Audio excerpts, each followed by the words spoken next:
স্ত্রী বলছে আমি হুজুরদের ভোট দেবো, বলে না তুমি দিতে পারবে না।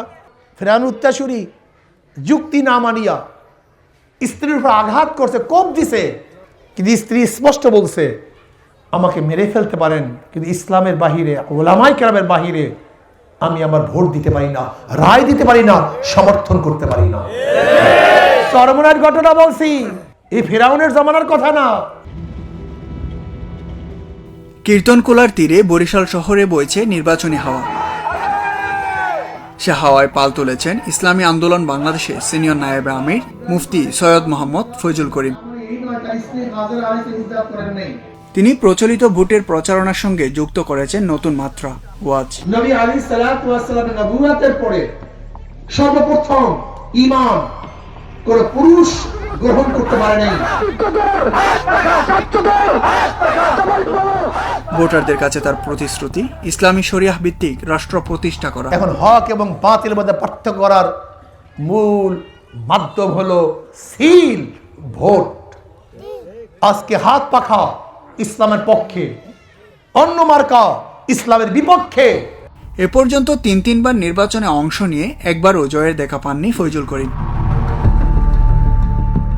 জনগণকে সে কথা স্মরণ করিয়ে দিচ্ছেন। আপনাদের সন্তানের জন্য একটা বার পরীক্ষা করুন। ওদেরকে বারবার 54 বছর পরীক্ষা করেছেন, বারবার ফেল করার পরেও তাদেরকে আবার পরীক্ষা করেন। আর আমি তো পরীক্ষার হলে ঢুকতে চাই, পরীক্ষা দেওয়ার জন্য ঢুকতেই দেন না, একটা বার ঢুকতে দেন। চরমোনাই পীর এখন লড়ছেন বিএনপি নেতা, 4 বারের সাবেক সংসদ সদস্য ও সাবেক সিটি মেয়র মুজিবুর রহমান সারওয়ার এবং বাসদের নেত্রী ডাক্তার মনীষা চক্রবর্তীর সাথে। তিনি কি পারবেন তার স্বপ্নের পরীক্ষার হলে ঢুকতে? তা জানতে আমরা ভ্রমণ করেছি কীর্তনখোলার এপার ওপার।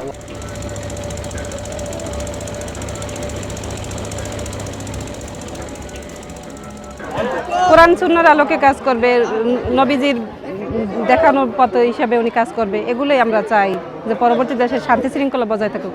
আল্লাহর পক্ষ যারা কথা বলে আমরাও সেই পক্ষেই আছি, এই জন্যই হুজুরের পক্ষে। আর আমরা তো মুসলিম, হাত পাখা দিকে একটু আগান নিয়ে আমরা ডোর টু ডোর প্রচারণা করি। এটা বাসায় গিয়ে নক করি, সালাম দেই, বলি যে আমরা হাত পাখার প্রচারের জন্য আসছি, তো হুজুরকে সমর্থন করবেন। ইসলামপন্থীদের ভোট এক বাক্সে আনার নীতি নিয়ে আলোচনায় এসেছিলেন চরমোনাই পীর। ইসলামী দলগুলোকে সাথে নিয়ে জোট বাঁধার প্রক্রিয়া শুরু করেও সেখান থেকে সরে আসলো চরমোনাই পীরের দল। কারণ জানালেন ফয়জুল করিম নিজেই। যদি জামাতের সাথে থাকতাম তো ইসলাম ক্ষতিগ্রস্ত হতো। এখন জামাতের সাথে নাই, ইসলাম তার অবস্থান ঠিক আছে। তাহলে কেন? কারণ জামাত এখন ইসলামের নামে যেই কাজগুলি করতেছে, এতে পাবলিকের কাছে মেসেজ যেহেতু এইটাই ইসলাম। তারা কি বলছে? জীবনভর সৎ লোকের শাসন চাই, আল্লাহর আইন চাই। সেখান থেকে তারা সরে আসছে, আকিমুদ্দিন বাদ দিয়ে দিয়েছে। এখন তাদের শুধু নামে আছে জামাত ইসলাম। এখন জামাত ইসলাম তো তাদের নিজেদের নীতির মধ্যেই নেই, নিজেদের ভিত্তির উপরই তো তারা নেই। জামায়াতে ইসলামীর সাথে ইসলামী আন্দোলনের এই অনৈক্যের প্রভাব পড়েছে ভোটের মাঠেও। আমি তারেক জিয়ার কথাটাই বেশি ভালো শুনি। চরমোনাই এরবারে জামাত কথাবার্তা তো বেশি ভালো শুনি না। বলে যে নিজেরা এরা এক না, এরা নিজেদের মধ্যে একটা দ্বন্দ্ব। এই কারণে নাকি মানুষ একে বেশি ভালো দেয় না। ধর্মকে ভোটের মাঠে বড় নিয়ামক হিসেবে দেখছেন না অনেকে। এখানে মনীষার কথা, ওই শ্রমিকজীবী যারা, শ্রমজীবী যারা, তারা মনীষা চক্রবর্তীর কথাও বলে।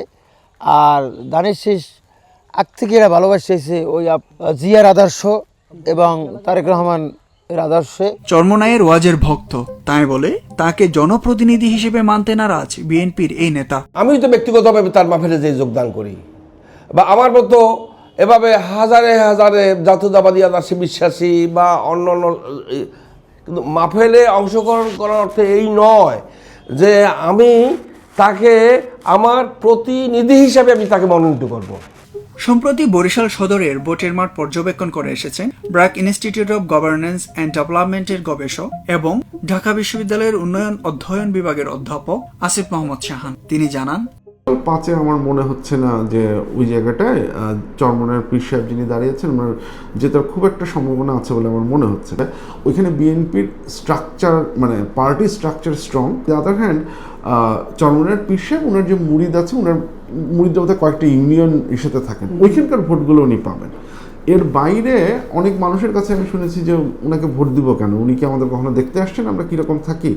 সো এই যে অ্যাটিটিউডটা যেটা বললাম যে মানুষ তার পার্সোনাল কানেকশন এবং পার্সোনাল রিফ্লেকশন, উনি আগে তার কাছ থেকে কী সার্ভিস পেয়েছেন, ওই বিচারে আমার কাছে মনে হচ্ছে মুজিবুর রহমান সরওয়ার অনেক এগিয়ে আছেন।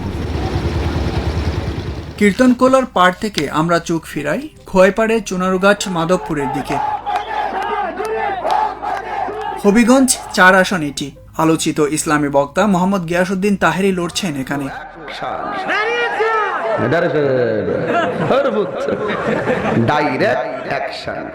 ওয়াজে হাস্যরসাত্মক বক্তব্য দেওয়া এবং তাকে নিয়ে বানানো বিভিন্ন ভাইরাল কন্টেন্টের কারণেও তিনি দেশব্যাপী আলোচিত ব্যক্তি। আমরা কফি খেতে চাই কি চাই না?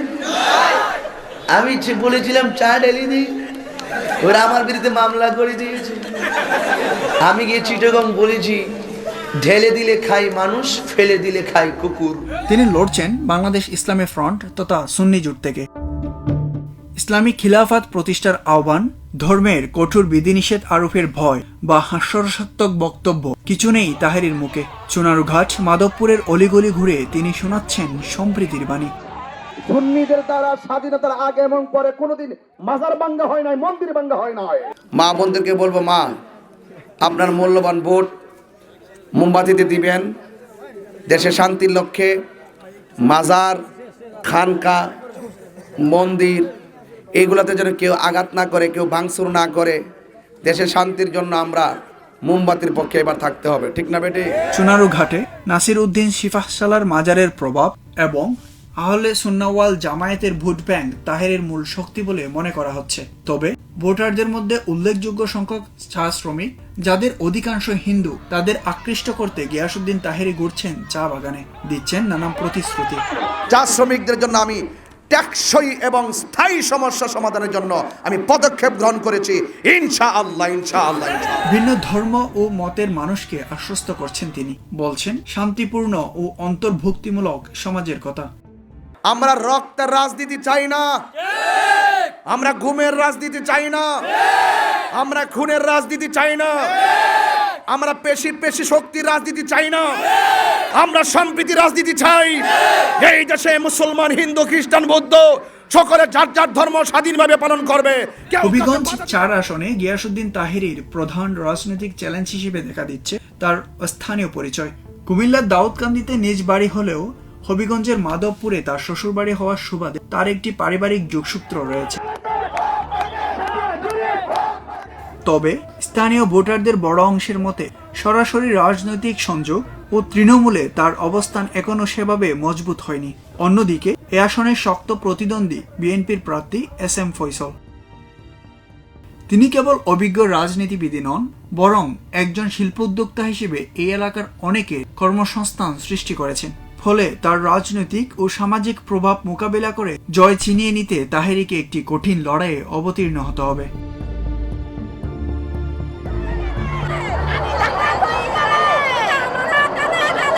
এইবার আরেক আলোচিত বক্তা আমির হামজার নির্বাচনী এলাকা ঘুরে আসা যাক।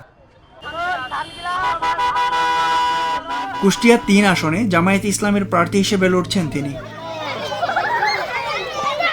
যাকে নিয়ে মাঝে মাঝে সারা জাতি খুব হইচই করে,